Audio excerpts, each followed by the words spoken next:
the other day about it. She's multiracial, and they went back somewhere and found out somebody from Scotland and somebody from England, and I'm Jewish, and I'm, as far as I know, 100% Catholic black woman. Everyone wants a piece of you like that. They want to be a part. Forgive my phrasing. But let's clear this one thing up so that people don't wonder, at least the million or two or three who are supposedly watching now. The white blood in your family is how many generations back? Great-grandparents? Well, since we were brought over here, I would say, let me see. My mother's grandmother, whom she remembered and was raised by, was Senegal. That's French. Yeah. Her father was black, and her mother was black. My grandmother, I think, had somebody other than black. But my grandmother was a fierce suffragette. And was that Cora Calhoun? Yes, and wonderful name. Yes, well, that was her slave, well, whatever, house slave name, Calhoun, and that is my middle name. But she wasn't proud of it. She was only proud of the fact that she knew that she had to be a black woman. That's what she was. So she raised her 4 sons. She migrated there was a great migration from all centers of the South that made the first urban middle class here in New York and Chicago and Detroit. And she came in a migration with her sister, Lena, and whom I was named for. My grandfather, who was married to her, he had a not Cherokee, Blackfoot Indian mother, and somebody that wasn't of his color. But I refuse to even deal with it because it's so mixed up anyway. But I am, both my mom and papa are black, you know. Yeah. So. No one's ever explained, of course, why someone who has one pure white parent and one pure black parent is thereby black rather than a white. Well, that's. It started because in slavery days and in emancipation time, if you had one drop of black blood, how they could count one drop in somebody, I don't know. Yeah. And what if you could remove that drop? Yeah, could siphon it off, you know. They never did that then. But you were an octoroon or mulatto or whatever. You were never pure white unless it could be proven after they opened you up that all your blood was whatever color it was supposed to be. So that part of that was a hangover. And then when we had our own choice, I mean, our own choices are just inevitable. We are not white. Look at me and you. Maybe in the summer you get a little brown, but you and I are not. A little. And yours is pretty in its way, and mine is nice in its way. Yes, there's certainly room for both of us.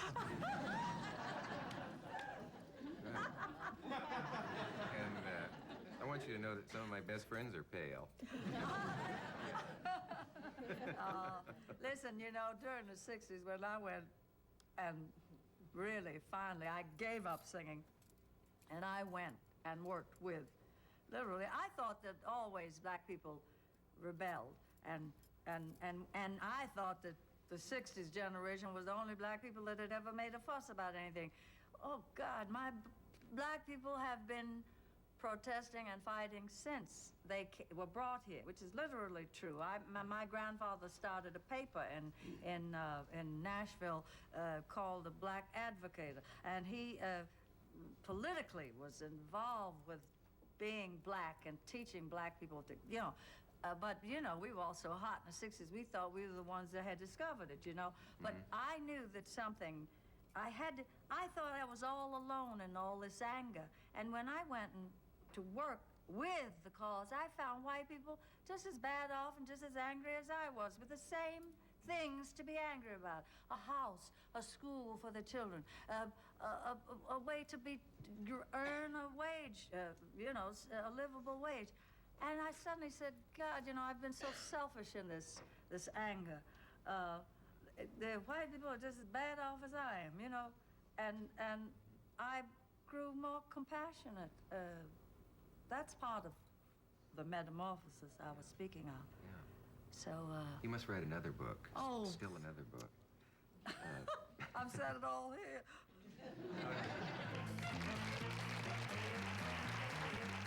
I remember having Shirley Temple on one time, and she talked about when she was a kid. We had just shown one of those great film clips of the great Bill Robinson dancing with her, and she remembered saying, why does he have to stay at a different hotel when we go to so-and-so and such and such? And they'd say, oh, well, he has friends over there. Yeah. And he wouldn't. Yes. Well, if one is a black child, one learns very early. My daughter, when she was 5, asked me why she was called names at school. Well, it happened she and her brother were the only ones of us at a school in Hollywood.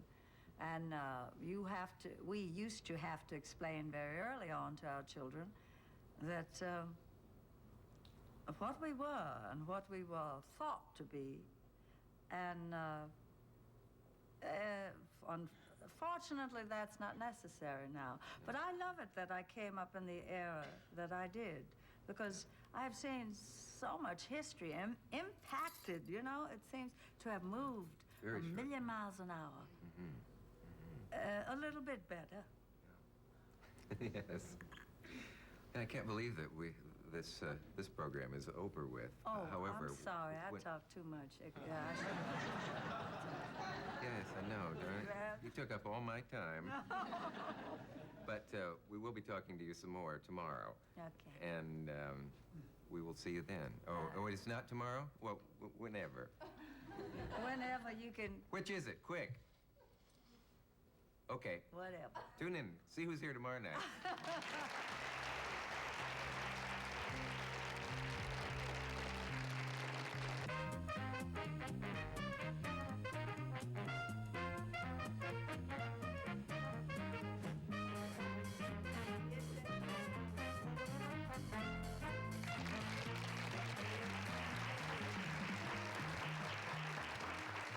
Please welcome back again the inimitable, incomparable Lena Horne.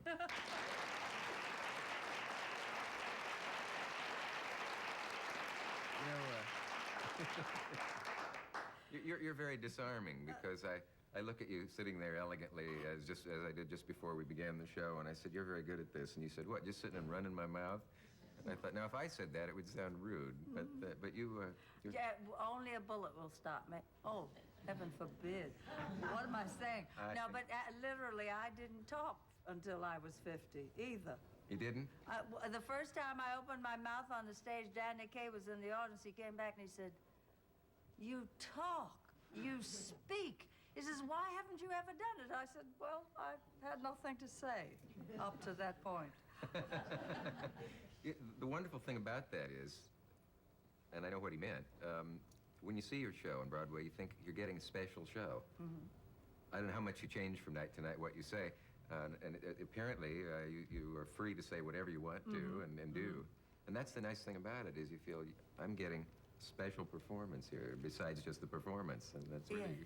Yeah. Well, fortunately, the great privilege I have of is being truthful. I have no book. So, libretto. So, and many times, someone in the audience, they speak to me, and they speak in their receptivity. Also, I don't mean the applause. I just mean their involvement. I feel it, and it turns something else I was going to say into something that occurs to me. What was the year they discovered you for the movies? I went there in 1940. I went there to work in a cabaret. See, I was working here at Cafe Society, but I had this agent, and I went to work in a show that was going to be Miss Ethel Waters as the star, Mr. Duke Ellington as the orchestra, Miss Catherine Dunham and her whole troupe, and me just being an ingenue, I guess, or something. And we were going to open in a cabaret. But it was when the war I was there and not working when Pearl Harbor happened, because already we had begun to send material to England. And they you couldn't get building materials, and he wanted to alter the cafe and redecorate it, this owner I was going to work for. So Miss Waters couldn't wait around, and Mr. Ellington couldn't wait around. So Miss Dunham and her troupe stayed there for a while, and we got opened in a tiny little club called the Little Trocadero. And she was marvelous, you know, Miss Dunham. Catherine is a great priestess to me. Anyway, she and her troupe used to do marvelous work, and sometimes their costumes were South American or African and had big skirts, and the skirts would be whirled and the soup plates would get knocked over and the people's drinks in their laps. And finally, she just said, well, this place isn't big enough for me and the group, which it actually wasn't. In fact, it was so small that I worked there without a microphone. And I couldn't sing too good. I was beginning to learn. I had been with Billy Strayhorn a great deal. He was my closest friend. You know, Billy was Duke's alter ego. Anyway, he played for me to go up and sing for Cole Porter, because Vincent Minnelli knew me. He had seen me in New York, and he told Cole, he says, you've got to hear this little singer who sings your songs differently. And so he played for me, and Roger Edens came one night to this little cabaret where I was supposedly the new toast, excuse the expression, toast of the town. And he said, told his agent, bring her out to MGM. So, you know, it was all nonsense to me. First place, I didn't want to go to Hollywood. And the second place, Basie told me after I had been there for 3 miserable months, you gotta stay because they don't choose us, and you've been chosen, and whether you like it or not, you've got to go and maybe they'll do something with you in the movies. Okay. So I go to MGM that day, and sure enough, all the big wigs are sitting around, and I spent the next 5 hours singing, being taken from office to office, and you sang in offices? Yes, with the piano with Roger playing. You know, isn't she marvelous? Isn't she marvelous? So anyway, I got to meet Marion Davies. She was visiting L.B. Mayer that day, so out she came. And they listened to me sing again. So I finally got home that night, and I called my father, who was in Pittsburgh. Real bright, sharp, beautiful man. I said, would you come out here, because these people are crazy. They're talking about putting me in the movies. And I knew my father didn't want me to be. Well, suffice to say, he came to Hollywood the next day, and I arranged a meeting with him with L.B. Mayer. And my dad walks in, and he's sharp, you know, he was. And he had on a diamond stick pin, but a very conservative dark suit. And he said, Mr. Mayer, it's a great privilege you're offering my daughter.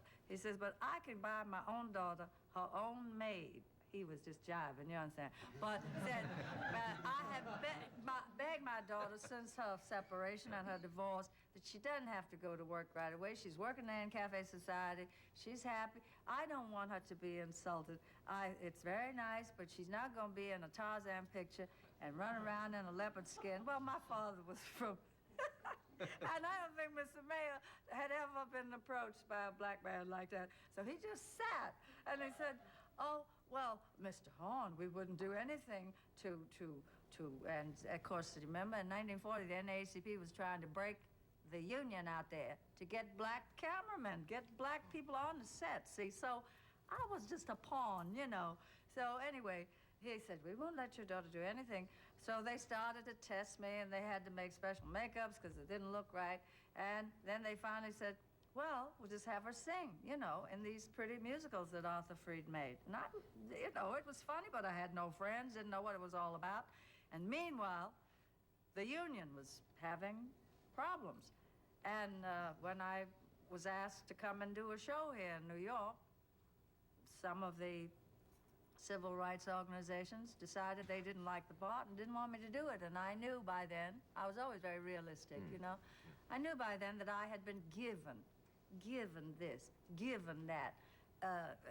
Very like Jackie Robinson and everybody else. That's the old era, you know. Yeah. And I couldn't enjoy the work because I was working for 2 or 3 people at the same time, you know. Now it's not important, so I... Anyway, that was what was going on at MGM. I